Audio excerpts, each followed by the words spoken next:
You do not lack motivation. You have enough of it.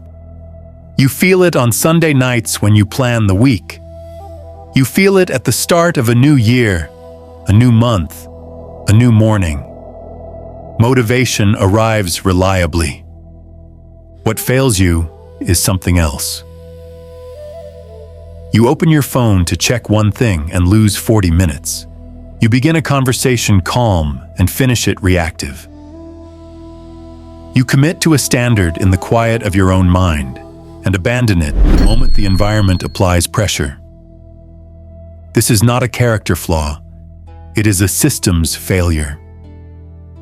The modern world has been engineered, deliberately, by teams of behavioral scientists using variable reward loops and dopaminergic triggers to defeat your prefrontal cortex before you have finished your morning coffee.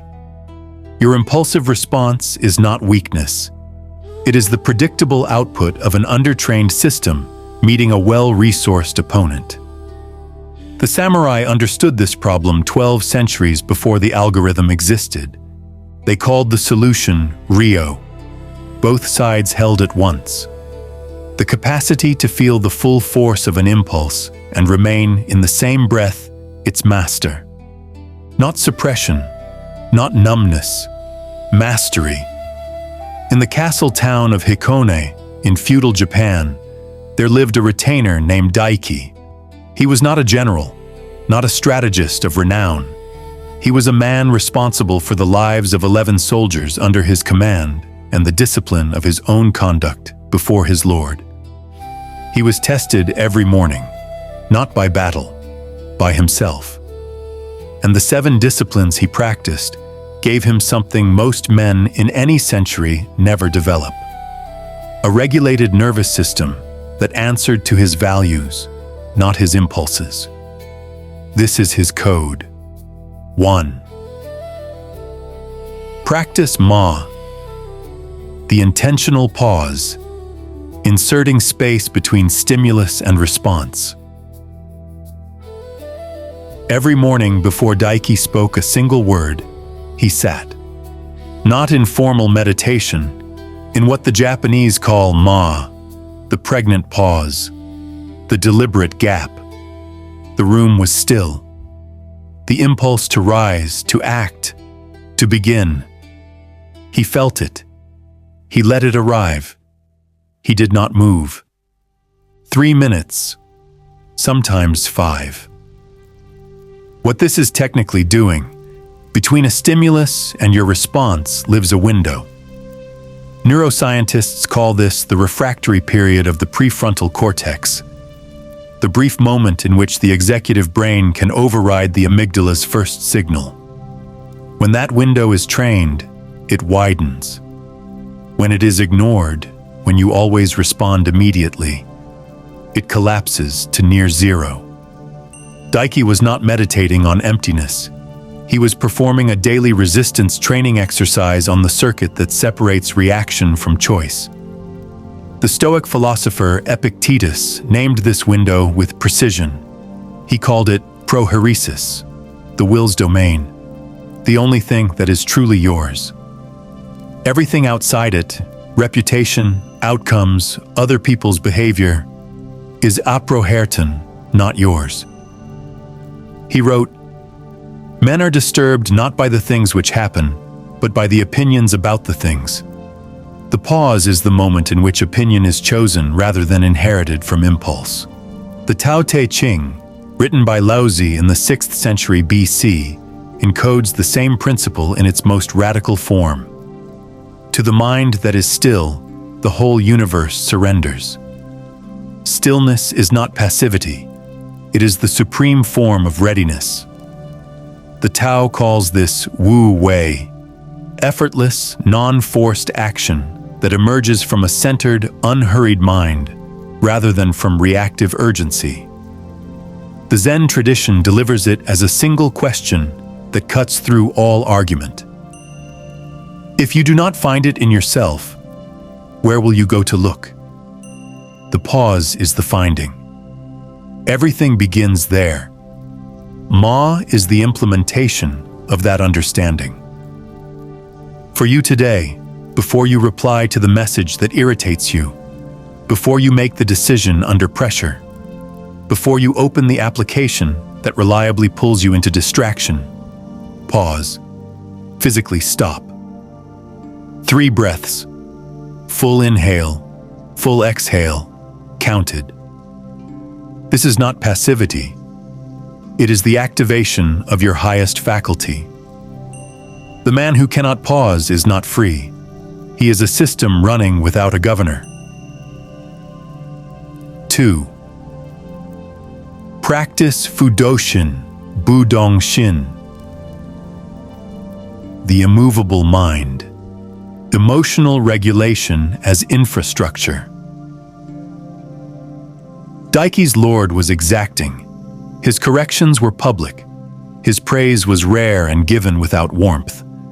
Lesser men in Daiki's position accumulated resentment. They carried it into their work, into their tone with subordinates, into the quality of their judgment. Daiki did not. He had cultivated what Zen martial tradition calls FUDŌSHIN, the immovable mind. Not a mind without emotion. A mind that emotion cannot relocate. What this is technically doing, the human stress response, cortisol and adrenaline mobilized by the hypothalamic pituitary adrenal axis, evolved for predators, not performance reviews. When activated, it narrows attentional bandwidth, reduces working memory capacity, and biases cognition toward threat detection rather than considered response. Unregulated, this system runs on environmental cues. Regulated, it is brought under voluntary influence through what psychologists call cognitive reappraisal, the conscious reinterpretation of an emotional event before it reaches full effective intensity. Daiki did not tell himself that his lord's correction was not painful. He reinterpreted its meaning in real time. Not, "This is an attack on my worth," but "This is information. I will extract it and discard the rest." Marcus Aurelius practiced the same architecture with ruthless consistency. He wrote in Meditations, a private journal never intended for publication, discovered centuries after his death. You have power over your mind, not outside events. Realize this, and you will find strength. He called the practice hypomone, patient endurance, not as the gritting of teeth, but as the willed, active refusal to be moved from one's center by the turbulence of circumstance. Seneca deepened this further. It is not that I am brave, it is that I know what is worth fearing. Emotional regulation at its most advanced is not the suppression of feeling. It is the accurate assessment of what deserves to command the interior life and what does not. The Zen master Shunryu Suzuki described FUDŌSHIN in his own language. In the beginner's mind, there are many possibilities, but in the expert's mind, there are few. The immovable mind is not rigid. It is so rooted that nothing external can define its terrain. FUDŌSHIN is the construction of that architecture. For you today, the next time your emotional state is pulled by something external, a conversation, a result, a comment, name it before you act from it. Say internally, "I am feeling X." This is a signal, not a command. That single act of labeling, what neuroscientists call affect labeling, measurably reduces amygdala activation. You are not suppressing the feeling. You are refusing to be governed by it. 3. Practice KAIZEN, GAISHAN. Continuous refinement, the compounding logic of marginal discipline. Daiki's swordsmanship was not spectacular. His peers who trained in bursts, weeks of intensity followed by neglect, surpassed him in the short term. Their technique was flashier. Their peak was higher. But Daiki trained every morning, not until exhaustion, until completion. The same sequence, the same duration, the same standard of attention, regardless of whether he felt like it. By his 40th year, there was no comparison. What this is technically doing, self-control is not a fixed trait distributed unequally at birth. It is a resource that both depletes and adapts. The depletion model, popularized by ego depletion research, showed that willpower is finite within a given period. The adaptation model, supported by more recent longitudinal research, shows that consistent, deliberate practice of regulated behavior progressively builds the neural substrate for future regulation.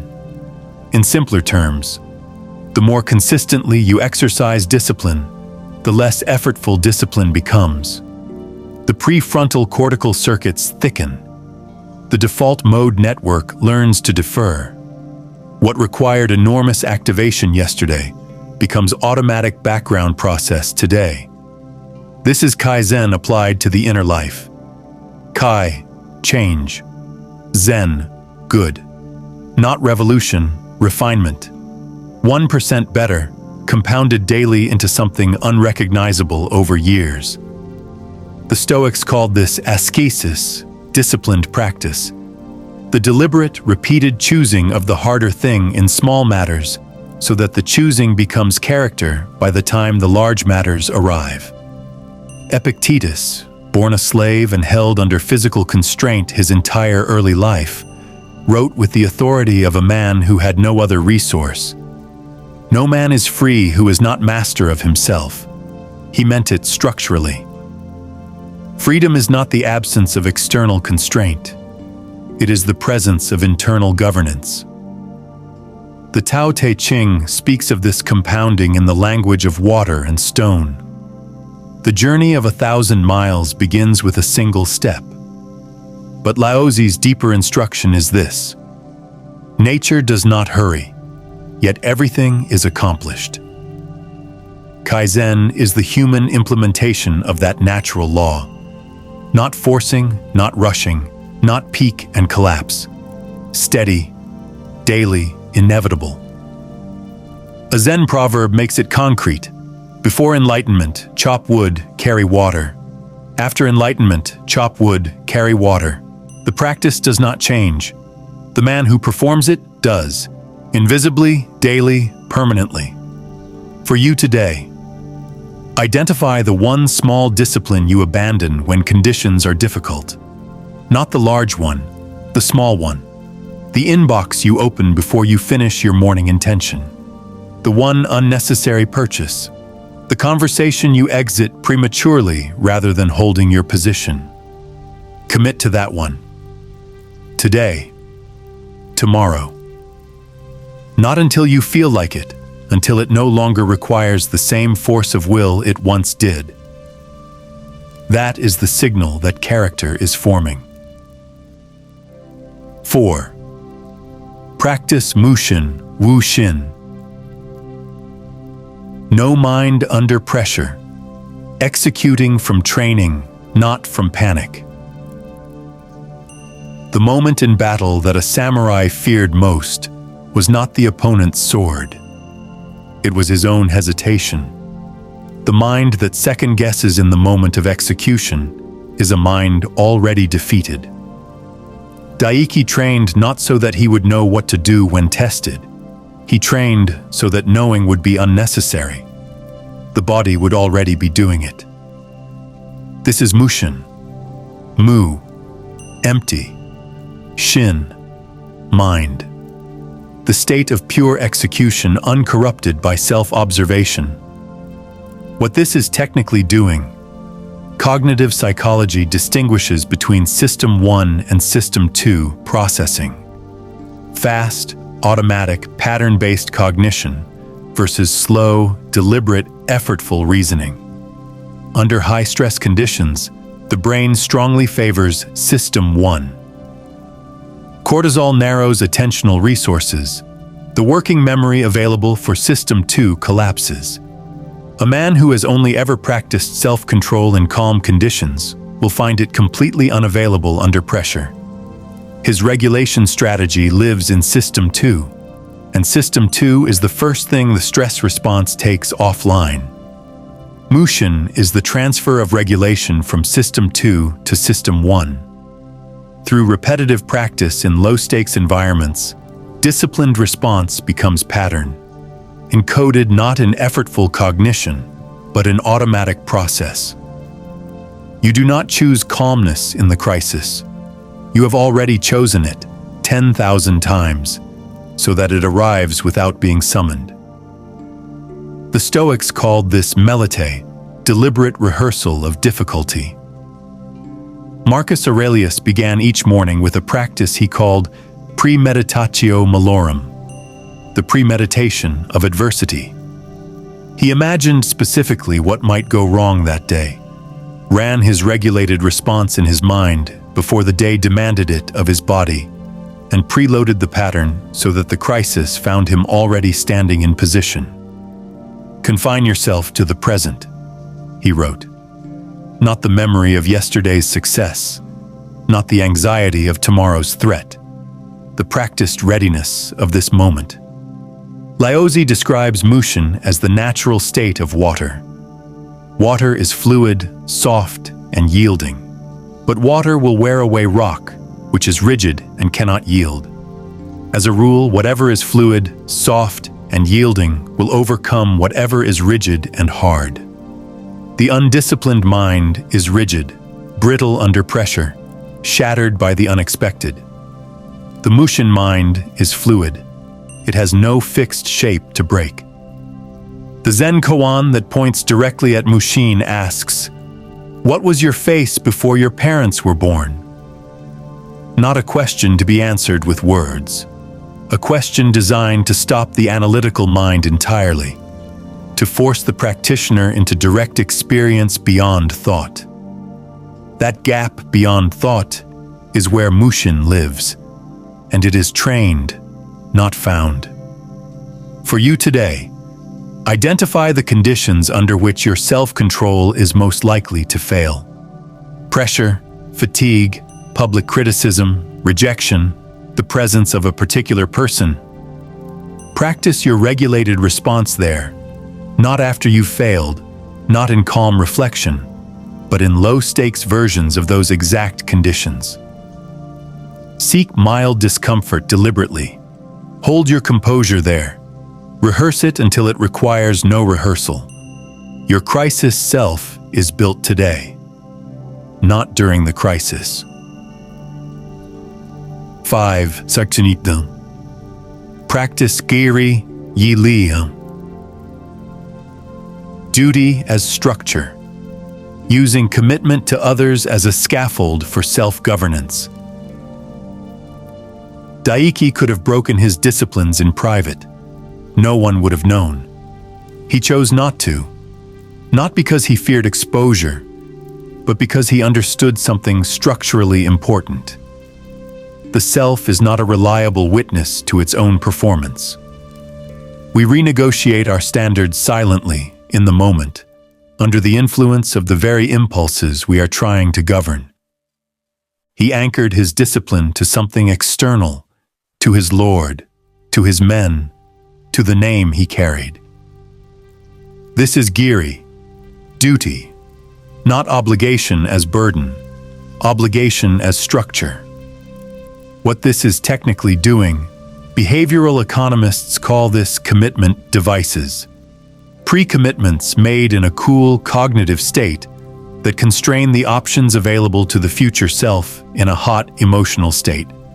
Ulysses had himself tied to the mast before the sirens sang, because he understood that his future self would not be capable of the decision his present self could make.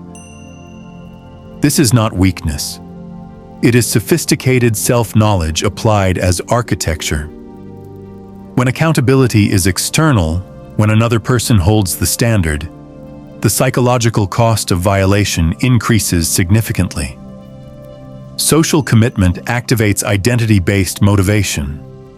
Breaking the standard becomes not just a private failure, but a public inconsistency with who you have declared yourself to be.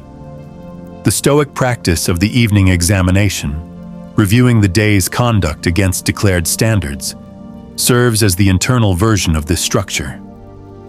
Seneca prescribed it precisely.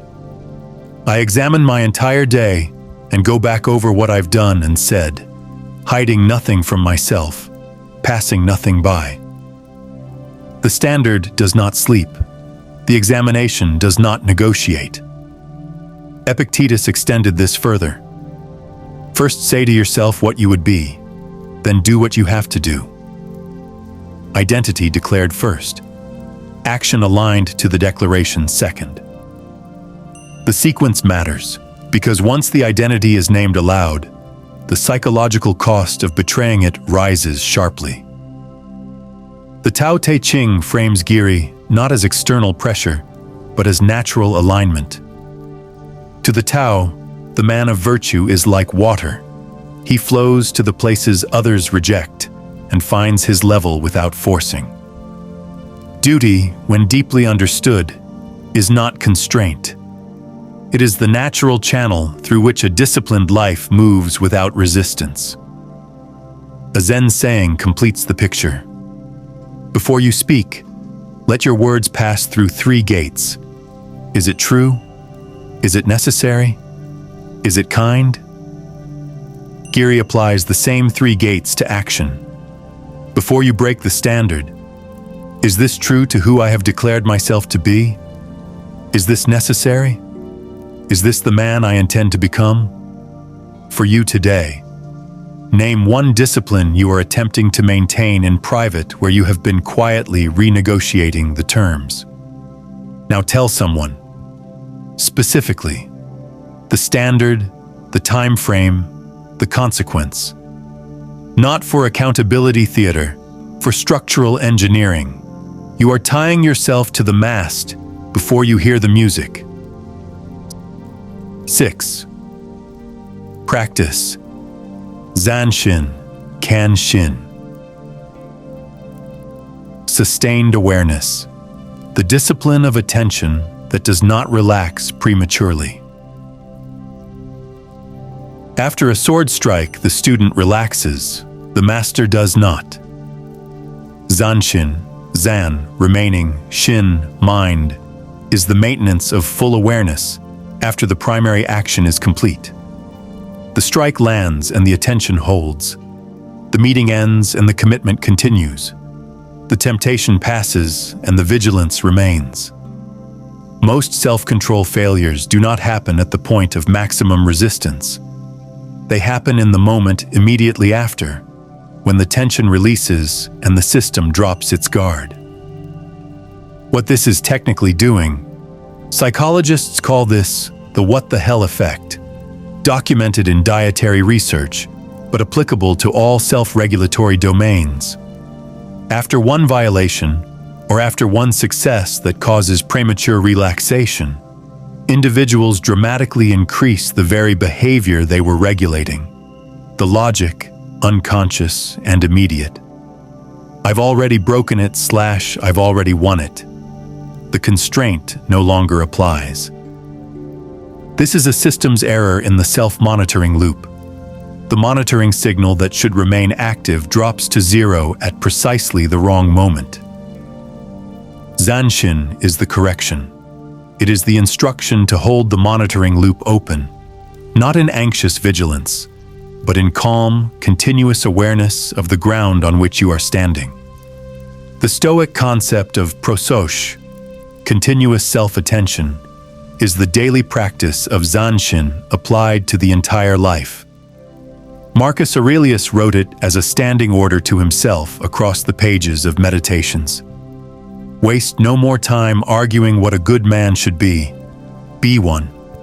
Not tomorrow, after the celebration of today's success. Now, here, this decision, this moment. The attention never relaxes because the practice never concludes. Seneca sharpens this with a warning. It is not that I am brave, it is that I know what is worth being afraid of. The man of ZANSHIN knows that the moment after the victory is precisely when complacency enters. And complacency is the only opponent that never announces its arrival. The Tao Te Ching speaks of sustained attention as the nature of the sage. Knowing others is wisdom. Knowing yourself is enlightenment. Mastering others requires force. Mastering yourself requires strength. ZANSHIN is that strength applied continuously, not in heroic moments, but in the unremarkable space between them where most lives are actually built. A Zen teacher was once asked by a student, "What happens after enlightenment?" He answered, "I chop wood, I carry water, I remain awake." ZANSHIN is the remaining awake. After the discipline holds, after the temptation passes, after the win is registered. Especially then. For you today, after your next win, after you hold your composure, keep the discipline, make the right call, do not relax the standard. Hold the attention for one more hour, one more decision. The man who maintains his form after the performance has no gap for the regression to enter. 7. Practice Makoto Chung. Sincerity as foundation. Alignment between the internal standard and the external performance. Daiki's final discipline was the one no one could observe. He did not practice self-control to appear disciplined.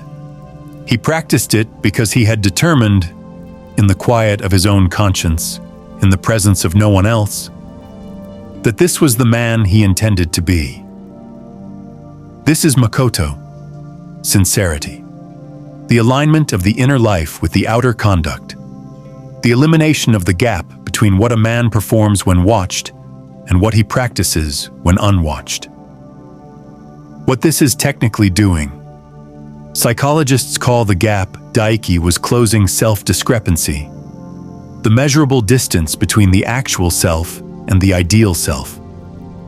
Large self-discrepancy is reliably correlated with chronic shame, behavioral inconsistency, and what researchers call moral disengagement.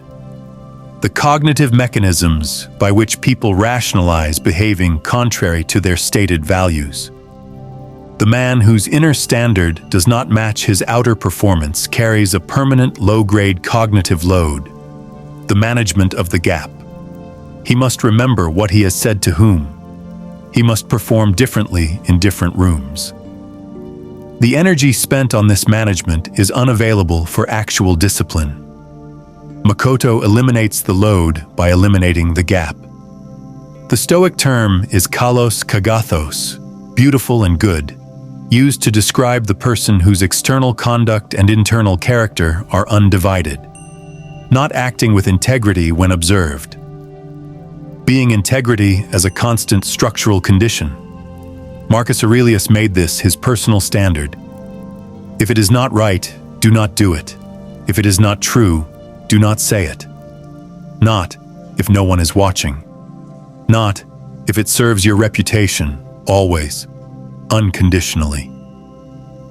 Because the standard is not a performance, it is an identity.